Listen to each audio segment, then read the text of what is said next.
Olá, uma ótima tarde. Começamos agora o Agricultura BR. Olá, boa tarde para você. Seja muito bem-vindo. Sexta-feira, 20 de outubro. Acompanhe os destaques desta edição. Nos destaques dessa edição você vai ver que o Tribunal de Contas da União considerou mesmo que houve problema naquelas compras que o BNDES fez de ações do JBS em 2008 e com isso o BNDES tem prazo para devolver recursos que ficou ali na ordem de uns 350 milhões de reais. Quebra na safra de trigo gaúcha já está consolidada. Você tem ainda os destaques relacionados ao que acontece com o mercado do café. E sobre isso, uma entrevista com Eduardo Carvalhais, especialista no assunto. Mercado físico, mercado futuro, previsão do tempo e muito mais. Começa agora o Agricultura BR.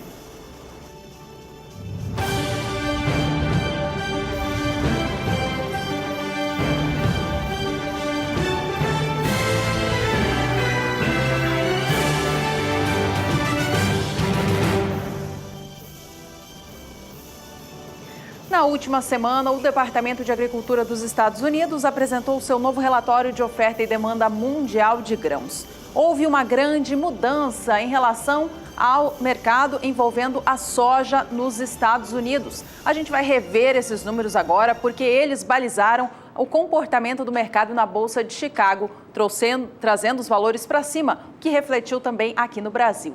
A gente começa vendo os números da produção norte-americana de soja no ciclo novo, 2017-2018, e o que mudou de acordo com esse último relatório.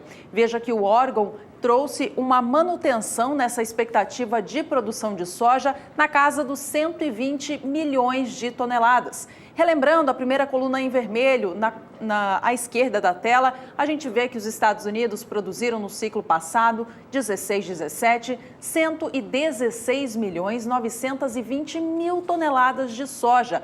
Havia sido até então produção recorde, maior produção da história do país e como eles são os maiores produtores de soja do mundo, maior produção do mundo de soja para um só país em um ciclo. Para a temporada 17-18, lá em julho, o órgão projetava que a safra deste ano seria menor, seria em 115 milhões 940 mil toneladas. Mas em agosto surpreendeu o mercado, trazendo para mais de 119 milhões esta projeção. Em setembro ampliou ainda mais, trazendo a nova marca de 120 milhões 590 mil toneladas de soja. Em outubro, confirmou este número, reduzindo em apenas 10 mil toneladas essa expectativa em 120 milhões 580 mil. O órgão manteve a expectativa de exportação de soja pelo país no ciclo novo, 17-18, confirmando, portanto, a segunda posição entre os líderes que exportam soja por todo o mundo. Brasil fica em primeiro lugar e a gente pode trazer na tela agora os números a respeito das exportações de soja dos Estados Unidos.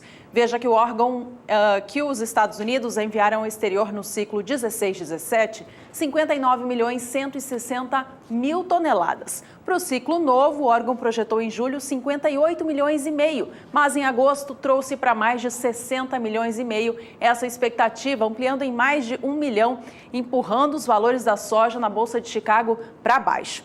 Em setembro, não deixou de ampliar mais, veio para 61 milhões 240 mil. E em outubro, este número foi confirmado, 61 milhões 240 mil toneladas. Primeiro lugar é o Brasil, maior exportador de soja do mundo. Por fim, a gente traz os números agora a respeito dos estoques de soja dos Estados Unidos. Foi essa informação a que chamou mais atenção do mercado internacional da soja. Isso porque o órgão baixou, e baixou bastante, a expectativa de estoques finais da oleaginosa do país ao fim do ciclo 17-18. Veja só como baixa essa previsão. Ciclo 16-17, 11 milhões 170 mil. A partir do ciclo 17-18, em julho, o órgão já projetava estoques acima de 12 milhões e meio. Em agosto, quase 13 milhões. Em setembro, manteve essa expectativa alta, mas em outubro derrubou para 11 milhões 720 mil toneladas esta projeção, mostrando, portanto, ao mercado que ao fim desse novo ciclo, os Estados Unidos teriam menos soja do que o previsto. Essa foi a informação que pesou mais na Bolsa de Chicago. Com isso, os valores subiram bem na última semana. Valores que têm se mantido em alta também até agora, a próxima marca dos $10 por bushel, que são solidificados por esse relatório de oferta e demanda e também a confirmação de compras de soja dos Estados Unidos. A China mantém aquecida, até por conta da necessidade de processamento de soja no país, mantém muito aquecido esse mercado e teve nova confirmação por exportadores privados norte-americanos nesta sexta-feira, mostrando que continua comprando muita soja. Foram mais de 190 mil toneladas hoje, foram 198 mil toneladas, quase 200 mil toneladas confirmadas por exportadores privados. O destino é a China, campanha 2017-2018, segue, portanto, comprando muita soja. O que traz parâmetros mais interessantes para a soja em Chicago, que ontem fechou em ligeira alta. Vamos saber como é que vem os negócios em Chicago hoje, trazendo aqui Chicago, mais uma vez em ligeira alta. É uma alta importante, porque mantém as posições ou na marca de $10 por bushel ou muito próximo dela. A posição de mais curto prazo em novembro vem a $9,89 o bushel, com elevação de 0,27%. Janeiro, $9,99 por bushel, com elevação de 0,25%. Março, $10,900 o bushel, elevação de 0,27% e alta de 0,22% na posição de maio a $10,18 por bushel.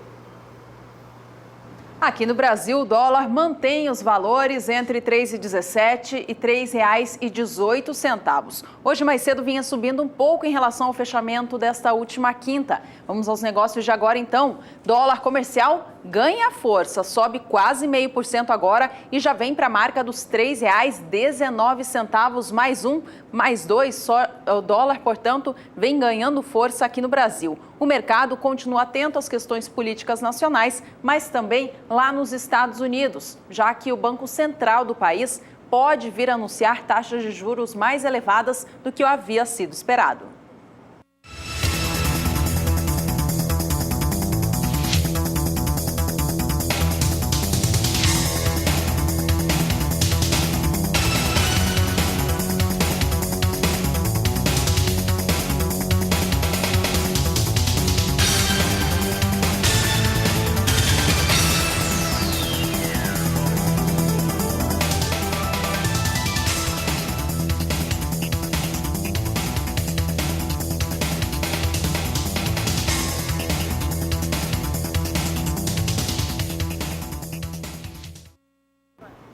E como a chuva deve ser mais significativa nas áreas de produção de soja, muito mais para o final do mês de outubro, muitas áreas de produção seguem em situação crítica desde quando foi feito o plantio, o que traz ali um certo nível de preocupação aos produtores rurais. A Juliana Rezende fala agora como é que ficam essas áreas que estão para receber chuva no final do mês de outubro no quadro Agroclima.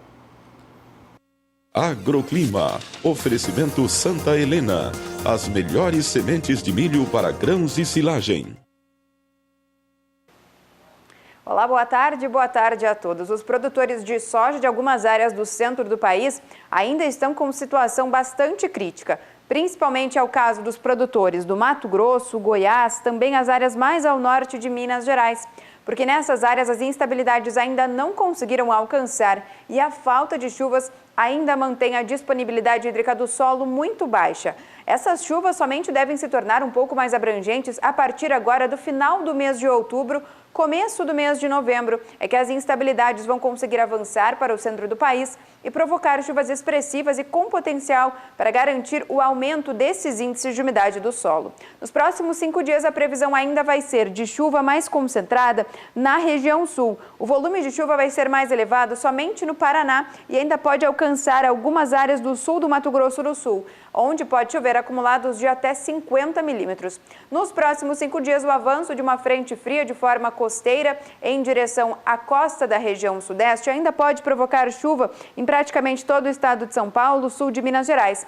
E a atuação dessa frente vai acabar ajudando na atuação de um canal de umidade, que vai acabar espalhando instabilidades aqui pelo Mato Grosso do Sul, sul do estado de Goiás e grande parte do Mato Grosso. Essa chuva agora no decorrer da próxima semana ainda vai seguir persistindo e deve se tornar cada vez mais abrangente. Agora essas instabilidades se espalham por praticamente todas as regiões do centro-sul do Brasil. mas vai ser na região sul que a chuva ainda deve seguir com forte intensidade. Os volumes de chuva agora no Paraná podem alcançar até 130 milímetros na faixa oeste paranaense. E essa chuva vai ocorrer ainda com um pouco mais de intensidade no interior do estado de São Paulo e também na metade sul do Mato Grosso do Sul. Agora, essas instabilidades, como elas vão se tornar um pouco mais abrangentes, já vão alcançar as áreas mais secas, tanto da região centro-oeste como Mato Grosso, Goiás e também as áreas mais ao norte de Minas Gerais. Só que a chuva ainda não vai ser muito expressiva e ainda não deve apresentar potencial para garantir o aumento da disponibilidade hídrica do solo.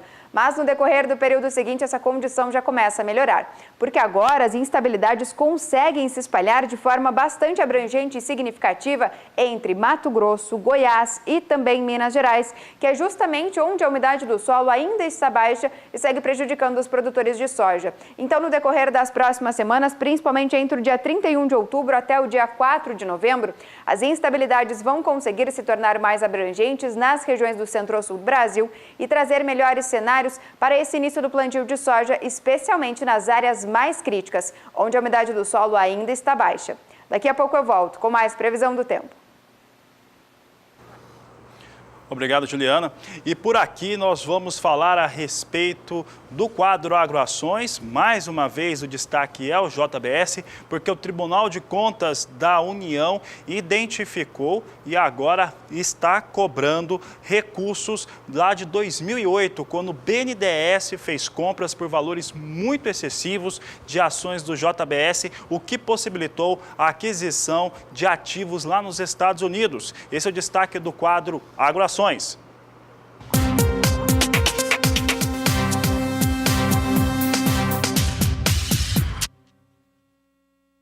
E o Tribunal de Contas da União apontou irregularidades e danos aos cofres públicos quando o BNDES fez a aquisição de ações do JBS no ano de 2008.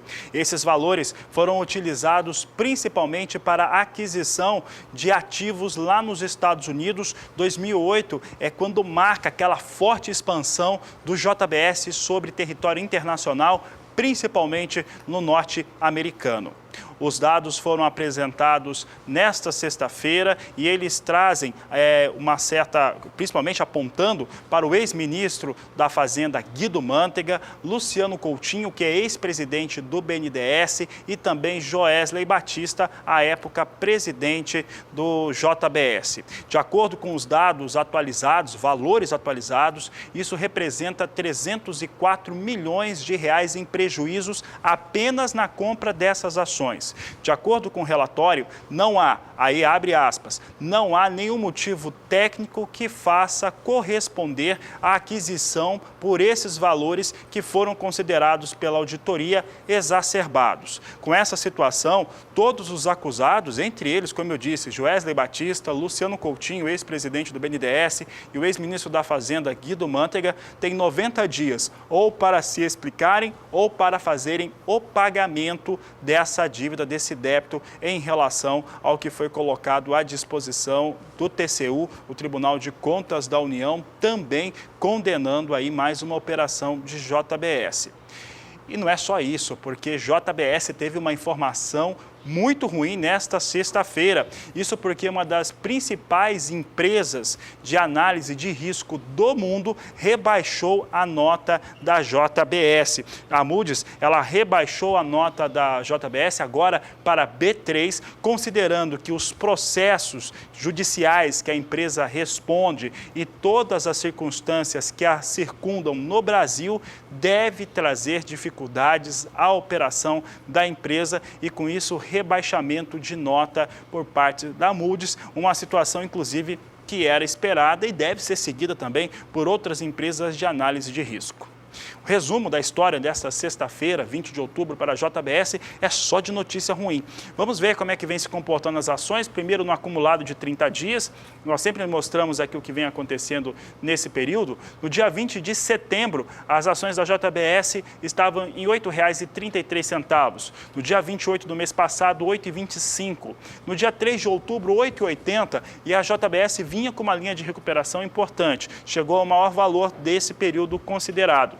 Já no dia 16 de outubro, começou a ter aquela sequência de notícias negativas envolvendo o JBS. Cai para R$ 8,55, nesse dia 19 de outubro, para R$ 8,05 o valor da JBS, negociada sobre a sigla JBS S3. Hoje, os negócios com JBS nas ações vinham praticamente dentro da estabilidade. Vamos saber se essa estabilidade continua para a JBS. Agora já tem perdas e com essa perda de quase 1%, vem com 0,99% de queda. As ações da JBS são negociadas no momento a R$ 7,97. Ações da JBS que são negociadas, como eu já disse, na sigla JBS S3. E não para por aí, né? Porque nós temos a JBS realmente tomando conta dos noticiários em todo o país e principalmente no estado do Mato Grosso do Sul, traz impactos muito importantes. Esses impactos são por conta de uma CPI que foi aberta na Assembleia Legislativa do estado de Mato Grosso do Sul. Durante essa semana, nós trouxemos aqui o posicionamento de pecuaristas, de produtores rurais do estado em torno do pagamento, principalmente de JBS. Por que pagamento? Porque a CPI da Assembleia Legislativa pede aí o pagamento de 730 milhões de reais, bloqueou 730 milhões de reais da JBS. De acordo com os responsáveis pela CPI, por enquanto apenas 10% desse valor foi bloqueado, mas esses 730 milhões de reais seriam por danos aos cofres públicos do estado de Mato Grosso do Sul. E isso fez com que JBS retaliasse. Na última quarta-feira, ela paralisou tanto as compras quanto também os abates de bovinos no estado de Mato Grosso do Sul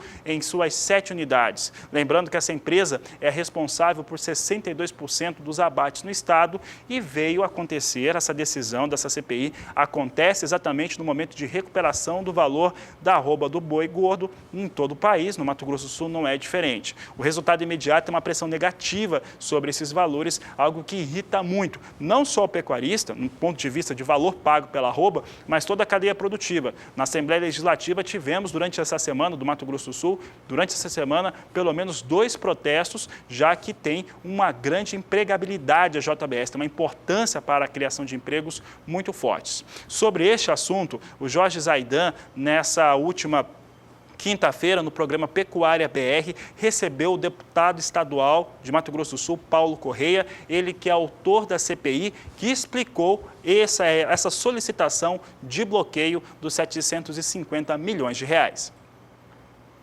O que está se passando é o seguinte, fez-se uma CPI, foi-se atrás de fiscalizar tudo o que foi feito nos últimos 10 anos da JBS com os diversos governos que passou, e se descobriu que pegava dinheiro do governo para fazer investimentos e não se prestava conta com nota fria, com nota sem carimbo, diversas vezes reutilizando a mesma nota 1, 2, 3, 4 vezes.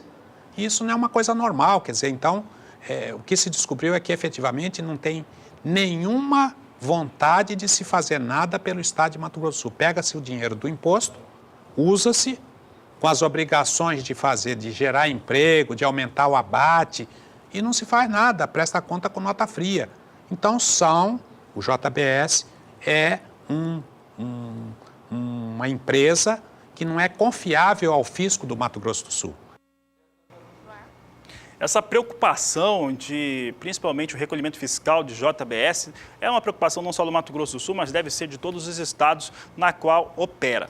A questão é a paralisação das operações e o que ela gera de prejuízos. Essa é uma crítica importante. Não é só sobre o valor da arroba do boi gordo que estamos falando, mas também o quanto que custa ficar parado. Porque enquanto está parado, não está batendo, se não está batendo, não está comprando, com isso não tem recolhimento de impostos. O Estado tem que achar uma maneira de receber esses valores, são 730, 750 milhões de reais, e o deputado nesse aspecto está bastante certo em fazer, e ter a CPI para fazer a cobrança. A questão é que precisa garantir a operação de abates no estado do Mato Grosso do Sul, porque os prejuízos para a cadeia produtiva são enormes. Apenas para esses trabalhadores, coloca na conta aí 15 mil trabalhadores sobre o risco de perder o emprego, 15 mil trabalhadores diretos do JBS em Mato Grosso do Sul.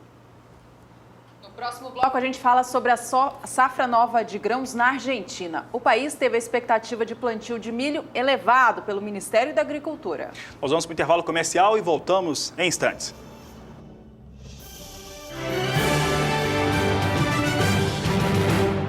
Estamos de volta com informações sobre o mercado do milho no cenário físico do Brasil. As cotações da saca do cereal têm registrado altas pelo país nos últimos dias. Essa alta não tem a ver com a disponibilidade do produto, uma vez que a safra passada foi recorde no país e o Brasil ainda tem muito milho em estoque. Mas tem a ver com as vendas do cereal do Brasil, que estão mais aquecidas, em especial as enviadas ao exterior, ou seja, milho para exportação.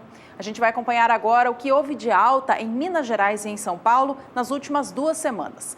Minas Gerais registra alta de 6% em 15 dias, já que no dia 5 de outubro, cotação média no estado era de R$ 24,50 a saca. No dia 10, o valor veio para R$ 25 e no dia 13 para R$ 26. No dia 17, registrou algum recuo, voltando para os R$ 25,50, mas nesta sexta-feira, dia 20 de outubro, cotação média da saca do milho em Minas se mantém em R$ 26 a saca, registrando alta, portanto, de R$ 1,50 em 2 semanas. Já em São Paulo, a alta é ainda maior, é de R$ 2,00 em 15 dias. A gente acompanha agora, então, como que foi a operação do mercado no estado paulista. No dia 5 de outubro, cotação estava em R$ 26,50. No dia 10, subia para 27 e no dia 13 para R$ 28. No dia 17 de outubro, esta cotação média estadual foi para os R$ 28,50, patamar que se mantém nesta sexta, dia 20, registrando alta, portanto, de 7,5% em 15 dias. A gente acompanha o mercado futuro do milho no Brasil neste momento, mercado que indica como que os valores estão sendo negociados para entrega futura. Veja comigo na tela, o milho negociado na Bolsa Paulista hoje tem posições mistas. Algumas sobem, outras caem. As de mais curto prazo operam com baixa, a de novembro cai 0,35%. Esta é a que tem o maior volume de contratos negociados, são quase 4 mil e, portanto, a única que traz alguma referência para o mercado. A saca de 60 quilos para entrega em novembro é negociada agora na Bolsa, portanto, a R$ 31,27. Os negócios para entrega em janeiro vêm a R$ 32,25 a saca, com queda de 0,22%. Essa baixa é em relação ao fechamento desta última quinta-feira. Março opera com alta de 0,36%, negociando cada saca a R$ 33,20. E o milho para entrega em maio, que agora tem apenas 150 contratos, negocia saca a R$ 32,50. A alta para essa posição é um pouquinho mais alta, é de 0,84%.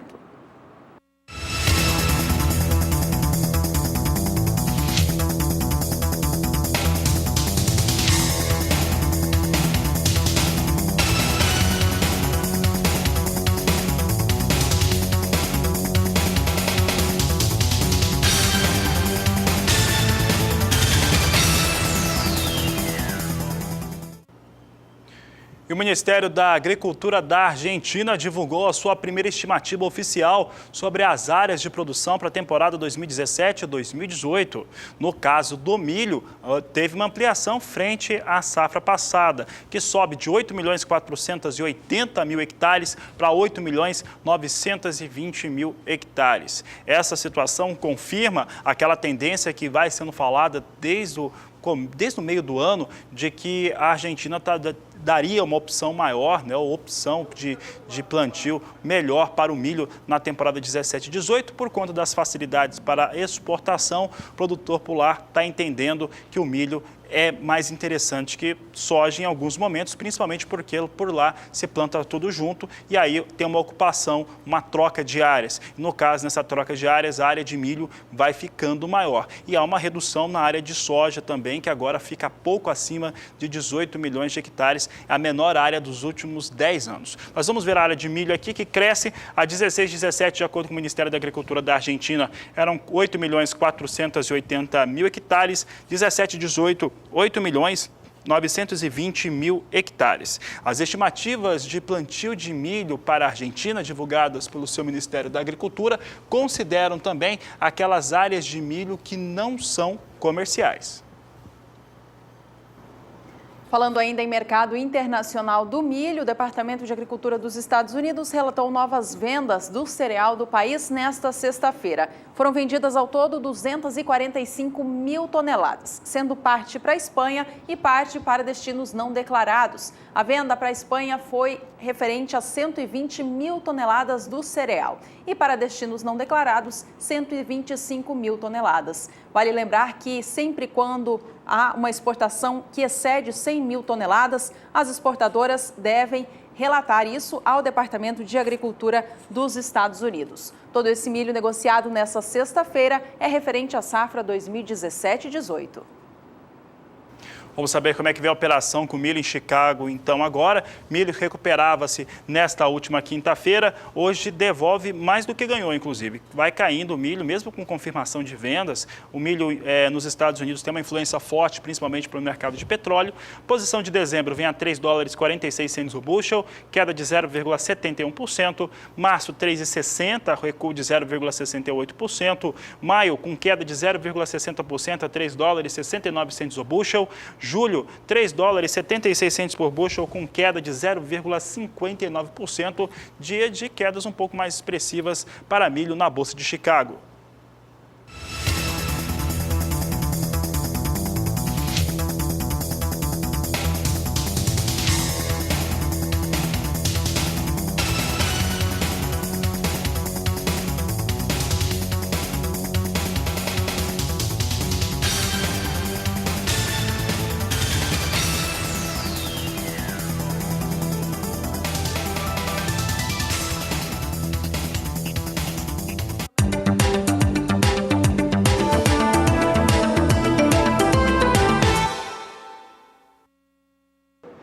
Pela terceira vez em 4 anos, a safra de trigo no sul do país é prejudicada.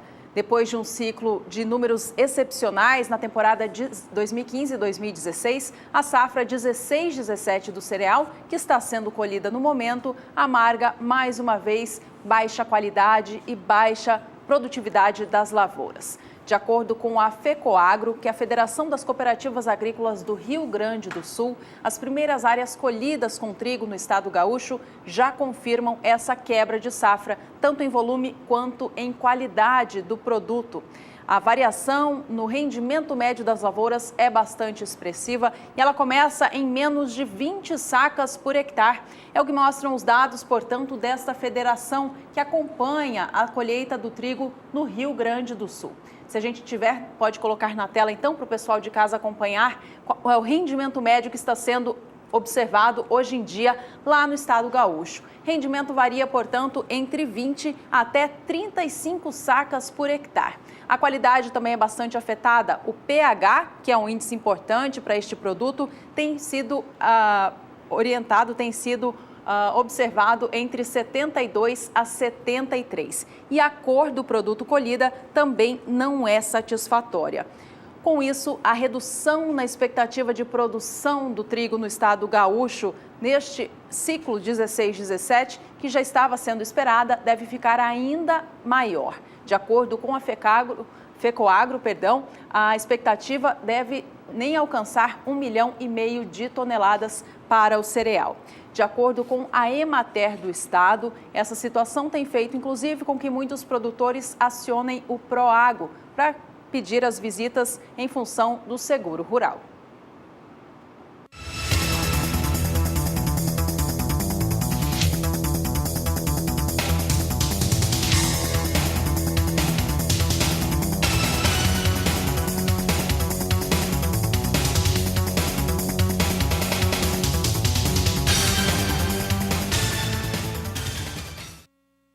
E a colheita do trigo, que acontece tanto no Rio Grande do Sul quanto no Paraná e tem mostrado essa qualidade inferior das lavouras, mexe também com o mercado. No estado do Paraná, os últimos dias têm sido de leve recuperação para a saca do cereal. O valor voltou à marca dos R$ 600 a tonelada, melhor dizendo, patamar que havia sido perdido no fim do mês de setembro. Ainda assim, a colheita por lá também traz uma qualidade de safra inferior. Preço médio da tonelada do trigo, pão ou melhorador no Paraná fechou esta última quinta-feira, dia 19 de outubro, a R$ 601,28. Algumas recuperações acontecendo para o trigo no Paraná, que já tem uma colheita bem avançada, chegando próximo aos 80%. Já no Rio Grande do Sul, os valores seguem depreciados. Já são 40 dias praticamente seguidos de desvalorização no valor da tonelada do trigo tipo brando. A gente acompanha na tela agora a apuração dos últimos dias. Veja que essa última quinta-feira, dia 19 de outubro, registrou uma baixa muito forte, saindo de R$ 564,37 na quarta para R$ 551,33. É a baixa qualidade da safra que pressiona as cotações do cereal. Com isso, no acumulado deste mês de outubro, os valores já indicam queda de 6%. Bom, e os produtores de trigo vêm sendo muito prejudicados pelas chuvas, o excesso delas no estado do Rio Grande do Sul, o que tem atrapalhado bastante as atividades de campo, em essencial a colheita, além de afetar a qualidade, é claro. A Juliana Rezende agora traz as informações da previsão do tempo para os próximos dias no sul do país. A colheita do trigo ainda segue atrasada na região sul, especialmente no estado do Rio Grande do Sul, porque os produtores ainda acabaram plantando essas lavouras com atraso, o que já garantiu um pequeno atraso na colheita. E agora, as instabilidades frequentes e contínuas na região sul não permitem que os produtores possam dar andamento com a colheita das lavouras. Os índices de umidade do solo também acabam prejudicando por conta desse excesso de umidade do solo. No Rio Grande do Sul e em Santa Catarina, os índices de umidade ficam muito próximos de 90% a 100%. Nos próximos 5 dias, a chuva agora no Rio Grande do Sul até diminui de intensidade.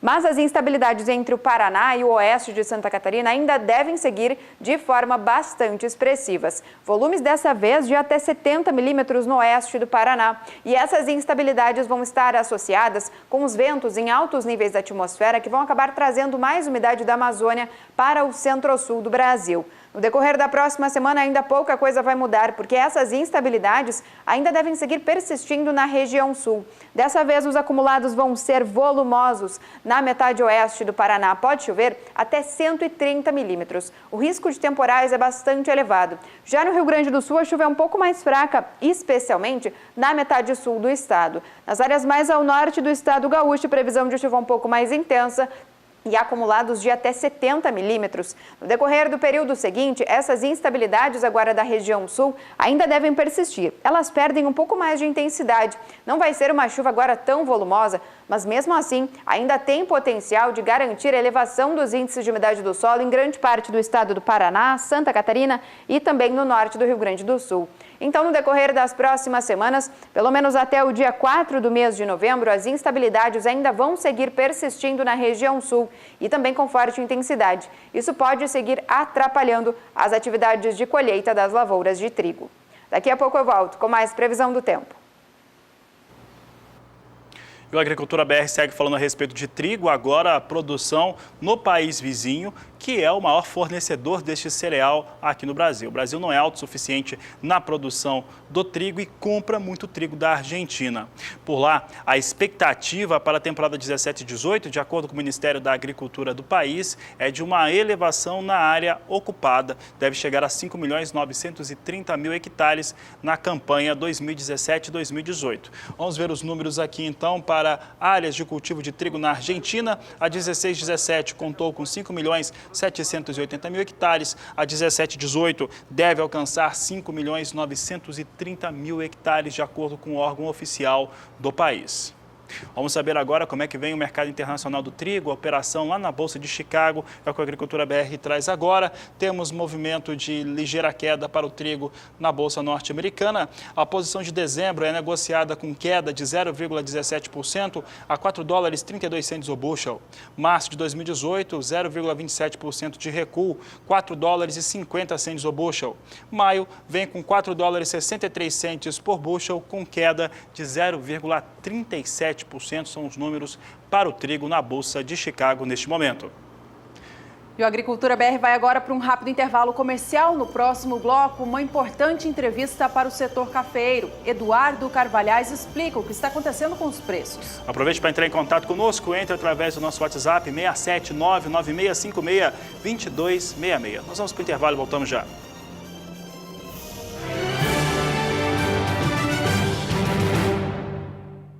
O Agricultura BR vem tratando com mais destaque nas últimas edições sobre o mercado do café, em especial da variedade arábica. Os preços do grão no mercado futuro internacional e mercado físico do Brasil não condizem com a atual realidade da oferta do grão num cenário médio e longo prazo e, com isso, vem operando com baixas. A previsão de safra 2018 do Brasil, que hoje em dia não se confirma mais como uma safra cheia, já seria, por exemplo, um bom motivo para as cotações subirem, sem citar outros fatores que também poderiam influenciar numa alta para o café neste cenário. Mas não é isso que vem acontecendo. De acordo com o especialista no mercado cafeeiro do Brasil, Eduardo Carvalhais, o que acontece nestes dias é que o mercado futuro do café na Bolsa de Nova York e os seus operadores têm tomado como base as situações de um cenário a curto prazo e não a longo prazo para determinar as suas posições no mercado internacional do grão.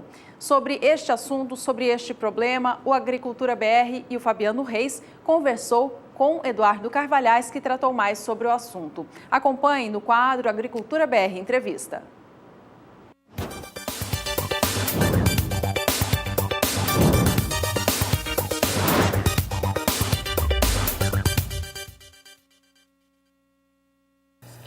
E o Agricultura BR traz mais uma vez, aqui tem a honra de conversar com o Eduardo Carvalhais, do escritório Carvalhais, ele que é uma referência no mercado de café aqui no Brasil.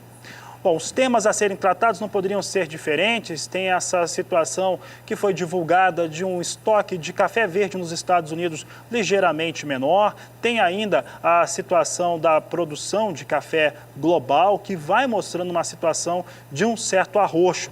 Vamos conversar com o Eduardo Carvalhais agora. Essa semana última tivemos até uma certa recuperação para os negócios em Nova York, senhor Eduardo. Entretanto, os números ainda permanecem aquém daquilo que poderiam estar. Como é que os operadores de mercado, principalmente na Bolsa de Nova York, têm absorvido essas informações, principalmente do Brasil, em relação a clima, formação de florada, e nos Estados Unidos, em relação a estoques menores? Seja bem-vindo. Bom, boa tarde. A situação toda sempre se bate, nós batemos no seguinte: enquanto os operadores em Nova York olham o curtíssimo prazo, para eles 1 mês, 2 meses é o mais longo prazo que eles olham, o mercado físico, numa planta perene como o café, tem que olhar anos à frente. O produtor de café tem que tomar decisões agora que refletem daqui a 2, 3 anos. E esse problema tem ficado cada vez mais agudo. A força dos fundos em Nova York cresce, eles usam cada vez mais esses programas baseados em algoritmos, olhando sempre o curto prazo. E aqui o produtor de café tem que vender a safra que ele levou 1 ano produzindo e olhar os custos que ele vai ter pela frente, baseado em preço que reflete o interesse de curto prazo. Os boatos abundam nesse mercado, crescem cada vez mais, e essa alta dos últimos dias tem sim a ver com esses números que estão sendo divulgados. Primeiro, os estoques americanos de café caíram pela primeira vez depois de muitos meses crescendo. Os embarques brasileiros de café em setembro ficaram bem abaixo do esperado, ficaram em 2.300.000 sacos, caíram em relação a agosto. Eu não me lembro a última vez que os embarques de café brasileiros em setembro caíram em relação a agosto, eu preciso dar uma olhada, mas certamente fazem algumas dezenas de anos que isso não acontece. Isso é um reflexo dos preços baixos e da pouca disponibilidade de café. Também tivemos uma florada grande na semana passada, é esperado, sempre depois das primeiras chuvas da primavera, uma semana depois abrem as floradas. Com os smartphones hoje em dia, os telefones são invadidos pelas fotografias de florada, que é sempre muito bonita, mas quem entende de café olhava para essa florada e via que ela estava aparecendo tanto, estava tão bonita, porque faltavam folhas no cafezais devido à seca. E é o estado mais precário de grande parte dos cafezais depois de 3 anos seguidos de problemas climáticos. Agora, depois de uma semana, já aparecem floradas sendo abortadas, flores bastante queimadas em alguns cafezais, volta a chover, ainda bem que volta a chover, porque vai segurar uma parte dessas flores para nós termos uma safra ano que vem. Isso é normal, seca, chuva, mas está afastada a possibilidade de uma super safra, de uma safra recorde o ano que vem. Isso quem nos informa são os agrônomos especializados em café. Se tudo correr bem daqui para frente, se as chuvas continuarem vindo, se tivermos chuvas até novembro, dezembro, depois novamente no final de janeiro e fevereiro, para que os frutos cresçam, nós vamos ter uma safra de ciclo alto ano que vem. Mas o potencial dela é bem menor do que alguns operadores no mercado internacional falam. Tem gente que chega a falar em safra de 65 milhões de sacas no ano que vem, o que é um absurdo total e completo, segundo nossos agrônomos. Eu tenho a impressão que se nós tivermos um tempo muito bom, se tudo correr bem, nós teremos uma safra, como eu disse, de ciclo alto. O que pode ser isso? 55 milhões, um pouco abaixo, um pouquinho acima, que é o mínimo que o Brasil vai precisar depois dessa safra pequena desse ano.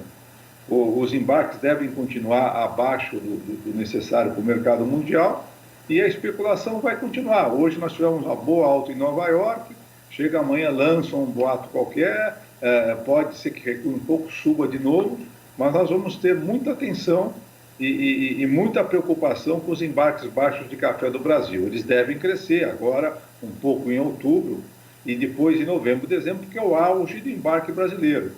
Sempre são nesses 3 meses, mas vão ficar abaixo do ano passado, muito provavelmente. Esse é um acompanhamento, o senhor citou a questão desses embarques nos últimos meses, né? Agosto, setembro ficando menor que agosto. Nós fizemos aqui no canal do Boi, no Agricultura BR, um comparativo dos últimos 5 anos, é certeza, nunca aconteceu de setembro ser tão volume menor, né, nesses últimos 5 anos, do que no mês de agosto. Em relação a essa sensibilidade, podemos colocar assim, dos operadores de mercado de Nova York, frente a qualquer notícia, qualquer informação. Da onde vem a base, os parâmetros para eles projetarem ou afirmarem numa safra tão mais cheia assim no Brasil, que acaba mexendo tanto com os preços no mercado e travando comercialização aqui também? Porque os operadores no mercado e mesmo os compradores e tudo passam informações diferentes, têm visões diferentes. Como eu disse, teve um encontro de compradores de café tradicional na Suíça há 10 dias atrás, em que teve operador no Brasil dizendo que acreditava numa safra de 65 milhões. Ele foi na mesma hora desmentido por outros, inclusive pelos representantes das grandes cooperativas brasileiras, mas esses números circulam. E como você também tem as informações sobre as safras de outros países, e não é possível se checar tudo que estão falando, alguns compradores chegam à conclusão de que o Brasil, uma certa hora, vai embarcar muito mais café. Eles não acreditam de que a nossa safra foi menor. Agora, o produtor de café, que está ali na propriedade dele, viu a dificuldade, viu os custos crescentes de produção de café, vê o clima incerto, está com muito medo quanto à safra do ano que vem dele, ele vende com muita cautela. Os preços atuais não remuneram o cafeicultor, não cobrem as despesas dele, principalmente quando ele vê que ele tem que fazer um preço médio de alguns anos para poder ter lucro com a produção dele. Os defensivos agrícolas encareceram, ainda mais agora que o endosulfano foi proibido e o substituto é muito mais caro e de eficácia muito menor, né? Você vê que os combustíveis estão altíssimos no Brasil, para nós pagarmos o prejuízo que a última gestão, a última administração em Brasília deixou na Petrobras. Nós temos agora já a informação que justamente pela falta d'água nós vamos ter uma elevação na energia elétrica, porque parte dela vai ter que ser suprida pelas termoelétricas. O cafeicultor, olha, isso tudo resiste a vender, acha os preços ruins, e nós também temos um problema. Toda vez que nós analisamos o mercado de café, você só ouve falar do preço dos melhores cafés, do café de melhor qualidade. E o cafeicultor não produz só o café de melhor qualidade, ele tem a escolha, tem a varrição, tem o café que de repente tomou alguma chuva no terreiro e bebe um pouco pior, e é a média desses preços que faz a receita dele. Eu sempre brinco que é a mesma coisa que você analisar o mercado de carne a partir do preço de filé mignon. Exatamente, isso é uma verdade. Essa questão para o cafeicultor, senhor Eduardo, até para quem não produz café no Brasil, você tem ali na mesma produção, na mesma área, você tem café de peneiras diferentes, qualidade diferente, né? E é isso que isso vai dar a medida, né, de todos esses cafés produzidos para aquilo que ele está sendo comercializando, que ele vai vender. Exato, e depois você tem que, às vezes, o ideal durante a colheita é que chova pouco, não chova, até para que o clima seja seco e após colheitas fique de boa qualidade. Mas, às vezes, você tem chuva, conforme a região produtora, você tem umidade relativa do ar maior ou menor, conforme a altitude, conforme várias outras variáveis que nós temos. Então, tudo isso é que forma vamos dizer, a produção daquele ano do cafeicultor, mas certamente, mesmo nas melhores regiões mais adaptadas ao café no Brasil, você tem escolhas também, você tem varrição, tem tudo isso. E o preço médio de venda de uma safra, de uma fazenda, nunca é o preço dos melhores cafés. Tá certo, Eduardo. Obrigado pela sua participação mais uma vez aqui no Canal do Boi, no Agricultura BR. Olha, foi uma satisfação. Obrigado. Eu conversei com o Eduardo Carvalhais, ele que nos trouxe as informações a respeito do mercado de café. Você pode também mandar seus questionamentos, aquilo que você quer saber, aqui para o Agricultura BR.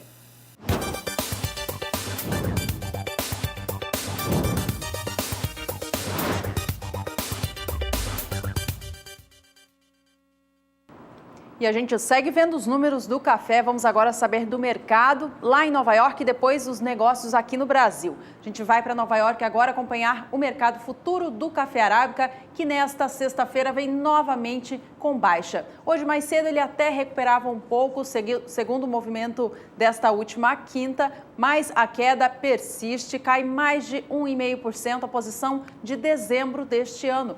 Cada libra-peso do café, que é a medida utilizada para fazer a negociação do grão por lá, vale agora $1,24 mais 90, patamar bastante baixo, abaixo de $1,30, que é alguma referência para o mercado. Março vem a $1,28 mais 70, com queda de 1,45%, e a posição de maio a $1,31 mais 30, baixa forte também superior a 1%.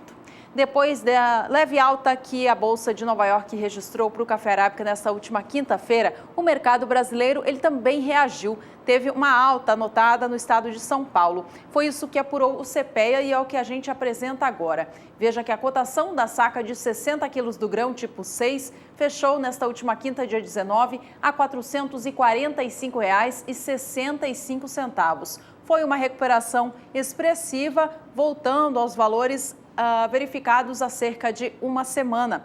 Com isso, o preço do arábica reduz a baixa acumulada de outubro e agora tem queda de apenas 0,64%.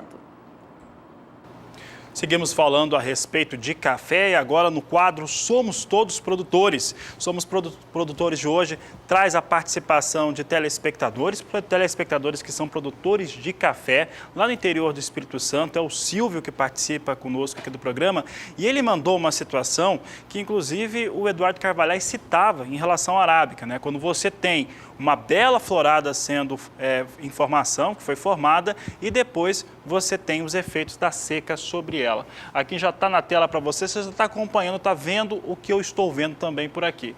O que acontece? Tivemos aí as chuvas, abriu florada, teve a condição, abriu uma bela florada pelo número de rosetas que abriram ali, dá para perceber que foi uma florada cheia, não é uma florada ruim. Entretanto, sem a precipitação chuvosa e nas regiões onde você não consegue garantir a umidade do solo através de irrigação, você tem esse resultado é perda da florada, é uma imagem que é triste mesmo para o cafeicultor. No caso aqui, é no município de Alegre, Espírito Santo, é o café Conilon em produção. E aqui nós vemos todo esse choque, esse impacto em torno do que pode vir a acontecer com a safra brasileira, com essa falta de chuvas, falta de umidade no solo. Eu agradeço o Silvio, lamentamos, né, claro, uma situação como essa, né, que acaba ocorrendo com vários cafeicultores no Espírito Santo, tem em Minas Gerais também, em São Paulo também tem esse risco de ocorrência, mas no Espírito Santo isso acontece no café Conilon, não confirmando a florada, veio a florada, mas depois não vem a chuva e acaba não tendo essa situação de confirmação. Bom, vamos saber como estão os valores da variedade Conilon, então, aqui no Brasil, tomando como referência o estado do Espírito Santo, maior produtor da variedade. A queda acumulada de 4,5% neste mês de outubro. Os valores, inclusive, já se encontram na média mensal mais baixa desde maio de 2016, de acordo com a apuração do CPEA. O valor desta última quinta-feira, 19 de outubro, até registrou alguma elevação, mas essa elevação não representa nada depois de tantos dias em queda. R$ 378,01 foi o valor anotado, em média, para o estado capixaba. De acordo com o CPEA, as negociações envolvendo esta variedade no Brasil estão bastante calmas. Por aqui, a Agricultura BR destaca os valores negociados com café robusta na Bolsa de Londres. Acompanhe comigo, então, aqui os destaques. Nós temos aqui Londres, café robusta no mais curto prazo e a posição de novembro, com 2.024 dólares por tonelada, queda de 0,19%. Janeiro vem estável, 1.973 dólares a tonelada, e março também na estabilidade, 1.950 dólares por tonelada são os negócios neste momento com café robusta.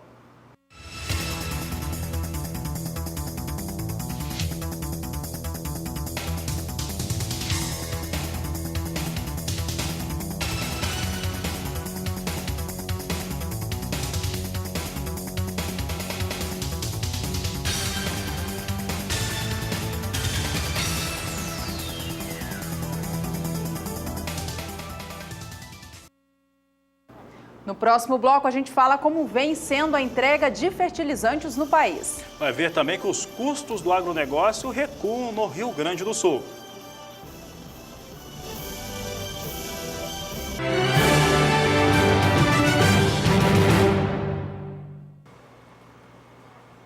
E os custos de produção do agronegócio voltaram a cair no estado do Rio Grande do Sul. Quem traz as informações é a repórter Annelise Nicolodi. Os preços dos agroquímicos foram os responsáveis pela retomada na trajetória de queda dos custos de produção do agronegócio. A variação entre setembro e agosto de 2017 foi de 0,94%, conforme o índice de inflação dos custos de produção, divulgado pela Assessoria Econômica do Sistema Farsul. O acumulado do ano e dos últimos 12 meses também aponta a deflação de 5,64% e 4,24%, respectivamente. Os menores valores dos fertilizantes, herbicidas e fungicidas influenciaram diretamente no resultado. A lavoura de trigo foi a que registrou maior queda, com 4,6%. Já os preços pagos ao produtor tiveram elevação de 1,60%, depois do resultado negativo em agosto.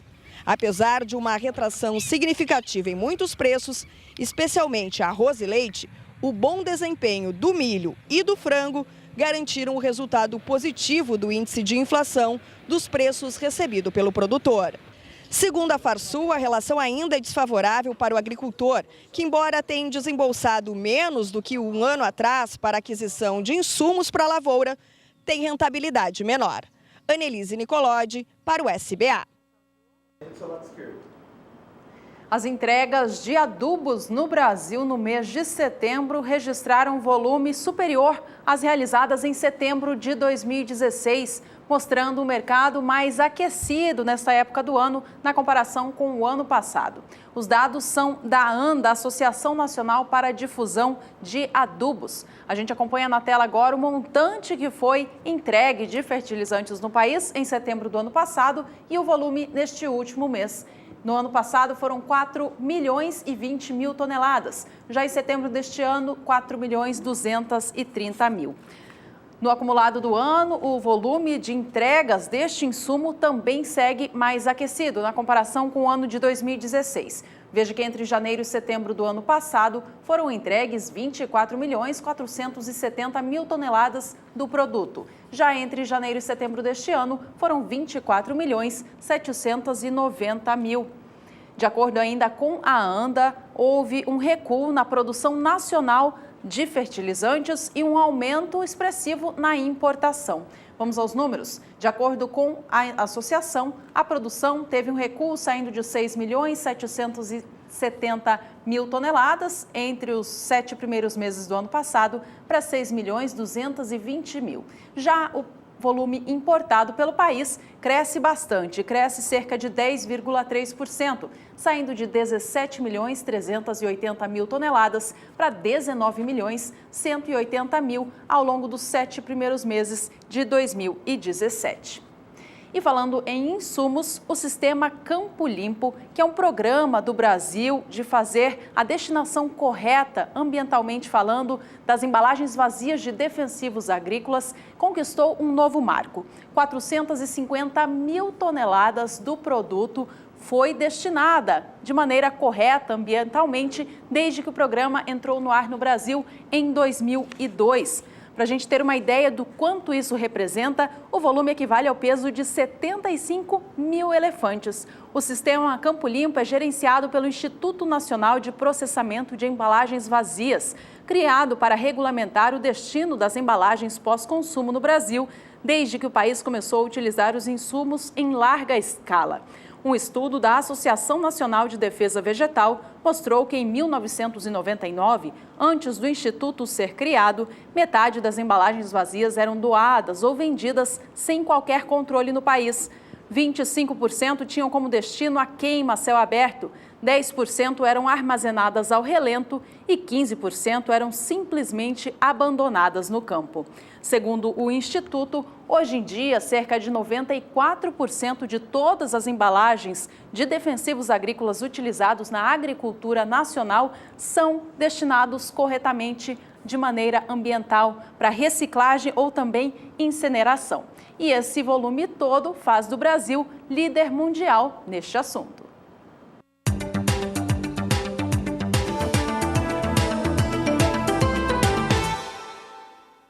A demanda por alfaces pode crescer gradualmente neste mês, devido às temperaturas mais altas. Em setembro, houve certa elevação dos pedidos nas regiões de Ibiúna e Mogi das Cruzes, em São Paulo. Porém, os preços não reagiram de maneira significativa, visto que a oferta ainda é elevada e a procura é baixa nas regiões. O preço da alface crespa foi de R$ 7,74, a caixa com 20 unidades em Ibiúna, aumento de aproximadamente de 8%. Já em Mogi das Cruzes, a alface americana teve cotação média de R$ 7,60, a caixa com 12 unidades, queda de 14%. O mês de outubro tende a ser um mês com nível de precipitações superior à de setembro, elevando a disponibilidade de água para a irrigação e recuperando o transplantio. O Brasil produz 521.600 toneladas de melão por ano, de acordo com o IBGE. Do total, 224 mil toneladas são exportadas e 103 mil consumidas por aqui. Claro que fazendo essa conta não fecha, pois quase 195 mil toneladas, o equivalente a 37% das frutas, vão parar no lixo. O desperdício acontece simplesmente porque esses melões não passaram no teste de beleza. São manchas na casca, tamanho menor que o habitual ou formato irregular, que acabam definindo o destino inglório das frutas. Apesar de rejeitados pelos consumidores, elas mantêm intactas as propriedades nutricionais. A crise hídrica que persiste nos últimos anos impossibilitou a recuperação do volume do Rio São Francisco. Segundo a Agência Nacional de Águas, ele atingiu o nível mais baixo de sua história em 2017. Assim, novos plantios foram temporariamente suspensos e produtores decidiram acatar a recomendação. Segundo bananicultores, o projeto de irrigação que abastece os produtores de Jaíba, no norte de Minas Gerais, é de suma importância para a produção local e o racionamento de água estabelecido na região já impactou diretamente na produtividade. Deste modo, a área destinada à produção de banana no norte de Minas Gerais, que deve permanecer sem alteração neste ano, não deve aumentar ainda. No início do ano de 2018, novos investimentos da região dependem principalmente das precipitações esperadas para este verão. Nesta semana, a comercialização do tomate salada longa-vida diminuiu na Companhia de Entrepostos e Armazéns Gerais de São Paulo. Esse cenário está ligado ao maior volume do tipo rasteiro para a mesa produzido em Goiás, no mercado paulista. De acordo com o Hortifruti Cepeia, a caixa de 28 a 30 quilos do rasteiro está cotada em média a R$ 30. A caixa de 20 quilos do salada 2A custa R$ 26,50. No estado de Goiás, o preço também vem competindo com o mercado da região do Nordeste. De julho a outubro, o fruto na cidade de Irecê, na Bahia, está sendo cotado a R$ 15,95 a caixa, valor de 49% inferior à média do mesmo período do ano passado, que era comercializado a R$ 31,45 a caixa. Além disso, problemas com a traça do tomateiro e a baixa disponibilidade de água interferiram na qualidade e na produtividade média da região.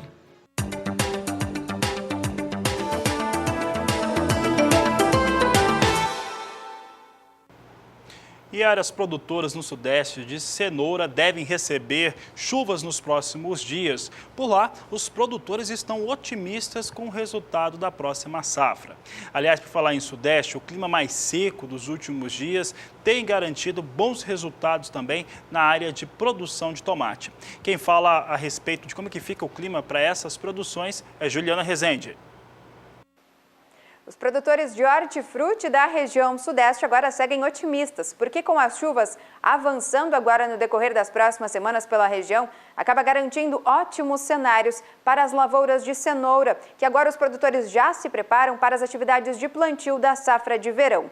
Os índices de umidade do solo ainda seguem elevados na metade sul da região sudeste. E no decorrer dos últimos dias foi o tempo mais seco que acabou predominando na região, o que garantiu a diminuição dessa umidade do solo, especialmente nas áreas em amarelo. Só que esse tempo mais seco acabou favorecendo foi os produtores de tomate, porque com esse tempo mais seco, essa falta de chuvas acabou garantindo melhores condições para a maturação das lavouras, que agora já está em fase de colheita. Nos próximos 5 dias, o avanço de uma frente fria em direção à costa da região sudeste, mas mais afastada, ainda traz chuva para a região. Volta a chover em grande parte do estado de São Paulo, metade sul de Minas Gerais e praticamente toda a faixa leste da região sudeste. A chuva vai ser mais forte, com volumes de até 30 milímetros na faixa leste paulista, sul de Minas Gerais e, inclusive, chove com um pouco mais de intensidade no Rio de Janeiro.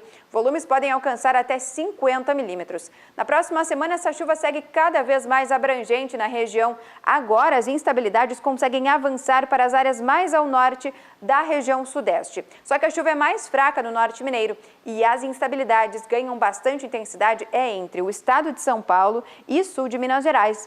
Inclusive, no oeste paulista, previsão de acumulados de até 70 milímetros, ainda com riscos para temporais.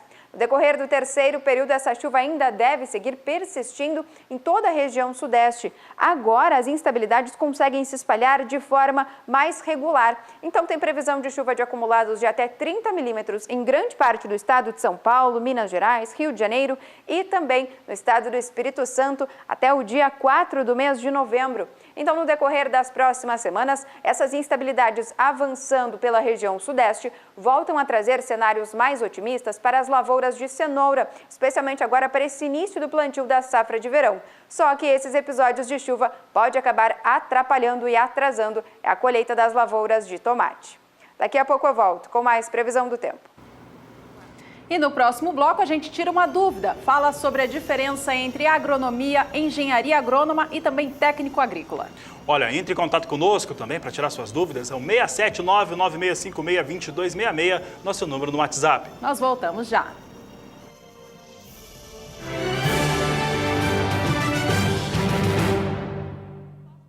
E arrozeiros querem a garantia do governo federal em torno da entrada do produto arroz, principalmente do Paraguai e Uruguai. O Rio Grande do Sul, principalmente o maior produtor de arroz do país, tem a segunda maior produtividade do mundo, tem cultivo ali na casa de 1 milhão de hectares aí no país inteiro. Entretanto, o setor perde bastante competitividade por conta de fatores ligados principalmente à tributação. Depois da medida tomada em favor do leite brasileiro, com a suspensão temporária da importação do produto uruguaio, agora é a vez dos arrozeiros solicitarem uma intervenção do governo na área do Mercosul. A entrada de arroz uruguaio e paraguaio eleva os custos de produção no Brasil, porque o arroz deles vem com um custo menor. É o que diz a direção da Federarroz do Rio Grande do Sul. A intervenção solicitada junto ao Ministério das Relações Exteriores é a implementação de cotas ou a distribuição das vendas do produto ao longo do ano. Outra possibilidade seria acionar um grupo de peritos para determinar o tipo de ação a ser adotada. Os arrozeiros aguardam uma resposta nos próximos 45 dias. Annelise Nicolodi para o SBA. E chegou a hora de falar com quem manda dúvidas pra gente. É o quadro Agricultura BR Responde.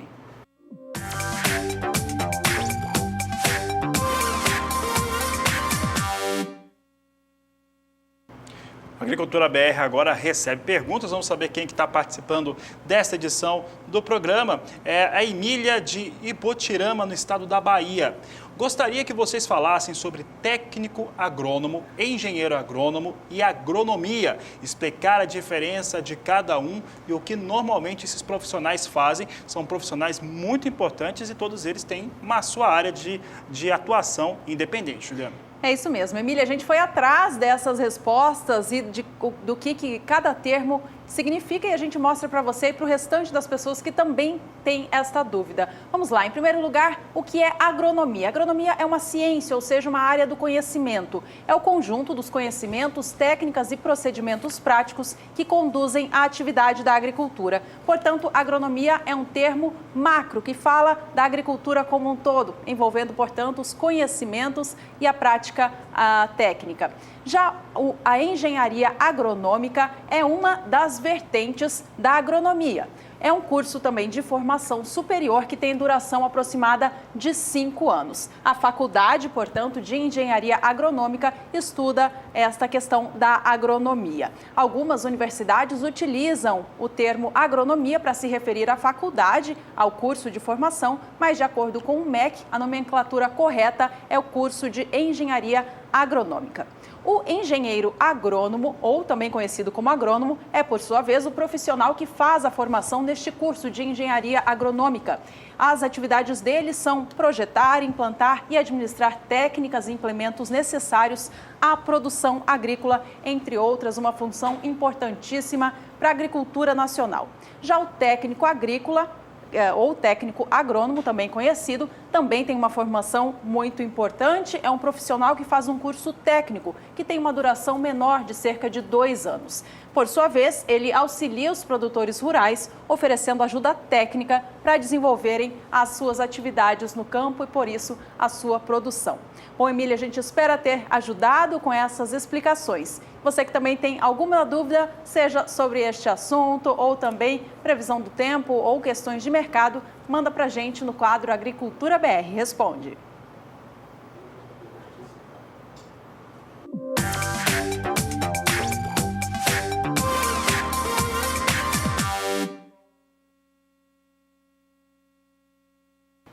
A Agricultura BR segue agora trazendo dados sobre a previsão do tempo. Vamos saber agora como é que fica a previsão para uma das áreas de produções do Brasil com a Juliana Rezende.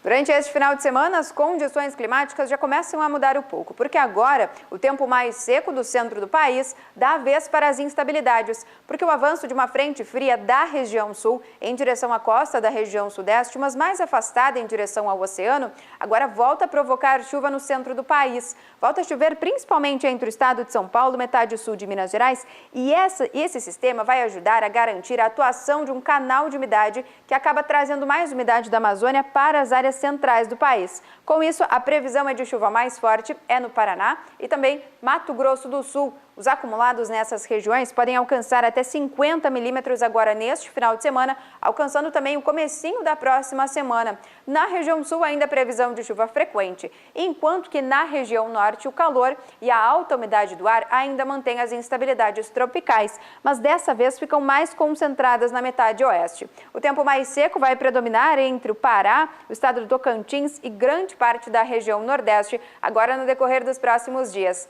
Então, com as instabilidades agora conseguindo avançar um pouco mais para as áreas centrais do país, voltam a trazer cenários mais otimistas, principalmente para agora esse início do plantio da safra de verão, porque consegue recuperar os baixos índices de umidade do solo, ainda que de forma mais pontual.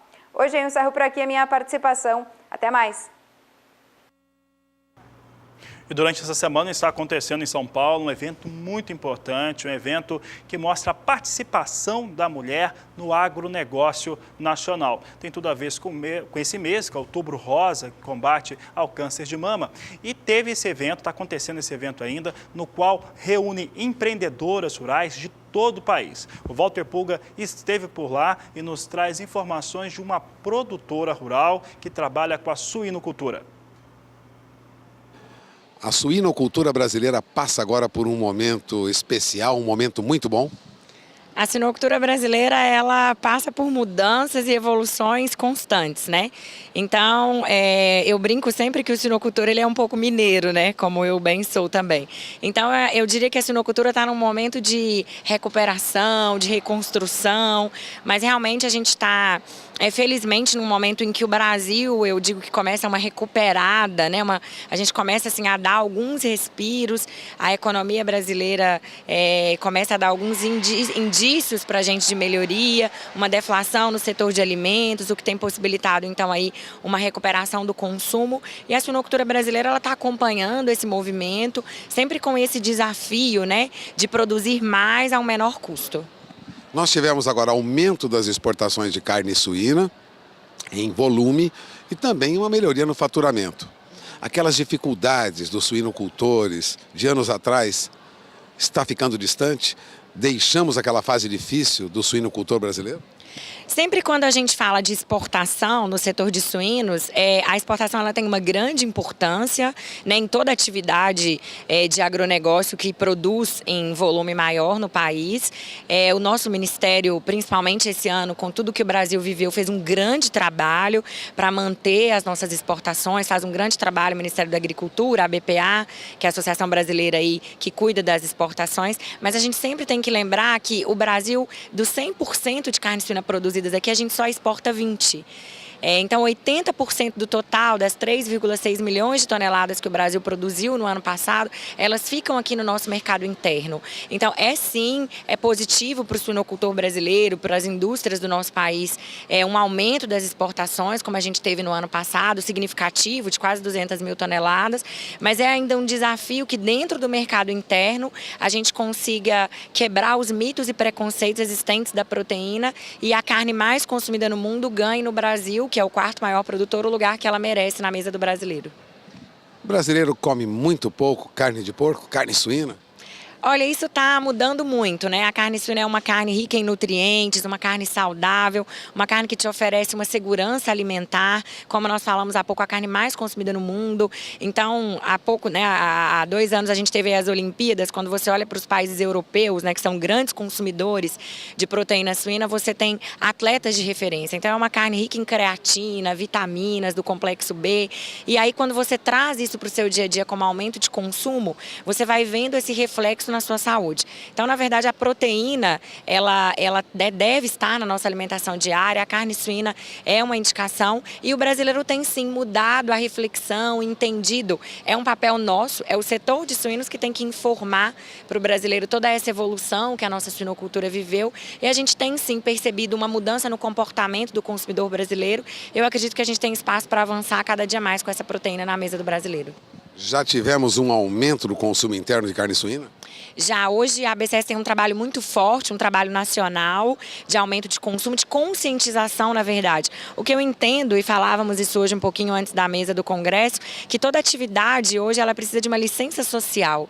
Na verdade, a gente tem que mostrar para o consumidor hoje que as granjas do Brasil utilizam as práticas de bem-estar animal, que as granjas geram energia, né, que as indústrias são treinadas para cuidar bem daquele produto, que o varejo tem trabalhado para cuidar dessa qualidade. Então é o consumidor mesmo que tem entendido e percebido que a carne suína é um produto que pode estar na mesa dele. Então a gente tem sim conseguido uma evolução nisso. O trabalho começou no ano de 2010, onde o brasileiro consumia 13 quilos de carne suína per capita ano, como média, e hoje nós já mudamos esse patamar para 15 quilos per capita ano de carne suína no Brasil, como consumo. Ainda é bem inferior quando comparado à carne bovina e carne de frango. Isso demora muito para mudar? Eu entendo que toda mudança ela vem da educação, e toda educação vem do tempo que se é necessário para comunicar isso. O trabalho que a ABCS faz não é um trabalho de propaganda de carne suína, é um trabalho de conscientização do significado do produto que o produtor de suíno produz. Então, realmente, a gente fala com as nutricionistas, com os médicos, com a comunidade, com as faculdades de gastronomia, mostrando o significado desse produto. Então, eu acredito sim que é um trabalho de longo prazo. O brasileiro ele come 34, consome 34, a média de 34 quilos de boi por ano, 44 de frango e apenas 15 de suíno. Então tem um espaço, é uma carne de um bom custo-benefício e uma carne que o Brasil produz. O Brasil é o 4º maior produtor de carne suína no mercado mundial. Então eu acredito que é um trabalho de educação e que a cada ano ele galga mais passos.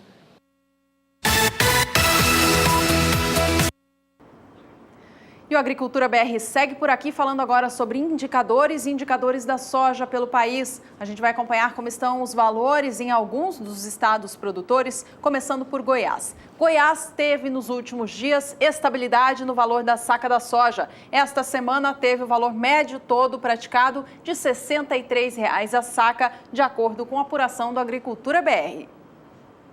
No estado de Mato Grosso, teve uma ligeira alta nesses últimos 5 dias úteis. Vamos ver aqui o movimento para a semana. Você tem aqui que na segunda-feira, nos R$ 59,25 a saca de 60 quilos, preço que se mantinha na terça. Na quarta, chegou a recuar para R$ 59,00. Nesta aqui, última quinta-feira, sobe para R$ 59,50. Nesta sexta-feira, mantém R$ 59,50 por saca de 60 quilos. Mato Grosso do Sul, por sua vez, registra baixa no valor da saca da soja nesta semana. Queda é de cerca de 1%, já que o valor começa a R$ 62,00 na segunda-feira, vai para R$ 61,50 na terça, cai para R$ 61,25 na quarta e recupera um pouquinho na quinta-feira, fechando no dia R$ 61,50. O mesmo valor é negociado nesta sexta, acumulando perda, portanto, de 50 centavos no valor de cada saca no acumulado da semana.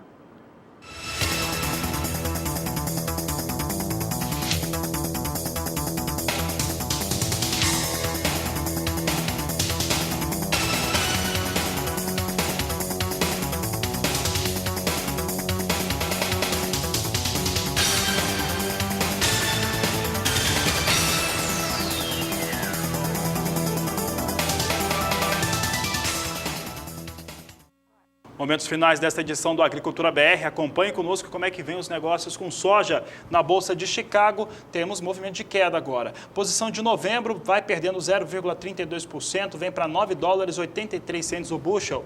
Janeiro, $9,93 o bushel, perde 0,32%. Março, mantém piso de $10, $10,04 o bushel, com queda de 0,32%. Já chegou a 10,14 nesta sexta-feira. E a posição de maio, $10,13 o bushel, com queda de 0,29%. Hoje mais cedo, o dólar comercial vinha subindo no Brasil, encostando nos R$ 3,19. A gente acompanha agora quanto ele vem negociado, a R$ 3,18 mais 9, quase aos 19 centavos mais uma vez, com alta de 0,40%.